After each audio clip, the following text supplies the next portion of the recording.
বাড়িতে আর কোনো লোক ছিল না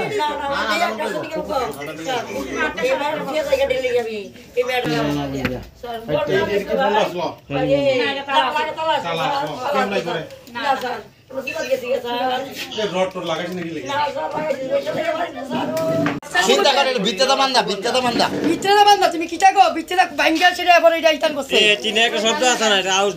আছে না ঘটনা হলো এখানে কালী পূজা চলতেছে আচ্ছা তখন আমরা তো এনে বক্স লাগাই রাখছি আচ্ছা লাগাই রাখছি আমরা সবাই পূজা দেন তখন তাইনের এক মেয়েটা তাইনে থাই বাড়ি তাইনে গেছে গানো মেয়েটা গিয়ে বেরিয়েছে আমরা পূজা দেন এইভাবে বেটি গানের আইছে মহিলা আওয়ার পরে তোমার আয়া দিয়ে ঘরের ভিতরে তালা খুললা জানালা ভাঙা ঘরে টাকা টুকা যা আছে সব লইয়া গেছে কাপড় চোপড় সব কিছু পালাই গেছে তবে এখানে আমাদের একটু কথা আছে আমাদের ভালো সবাই এখানে বড়ি বেচাও বড়ি খাওয়াই নিয়ে আছে এবং দূর দেশে থেকেও বড়ি খাওয়াই নিয়ে আয়ে বড়ি কিনে নিতে আয়ে তার আগে অ্যারেস্ট করুক আর পুলিশ যদি এতে যদি কোনো অ্যাকশন না নেয় আমরা রাস্তা অবরোধ করুন কালকার থেকে আপনারা কি পুলিশের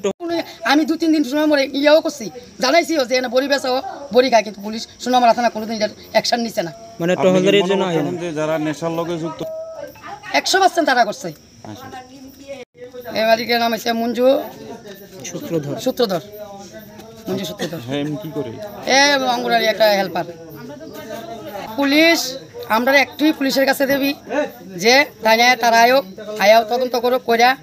কে চুরি করছে কে বা করছে কারা করছে তারা অ্যারেস্ট করুক আর যদি এতে তারা না পারে তারা আমরা সহযোগিতা করুন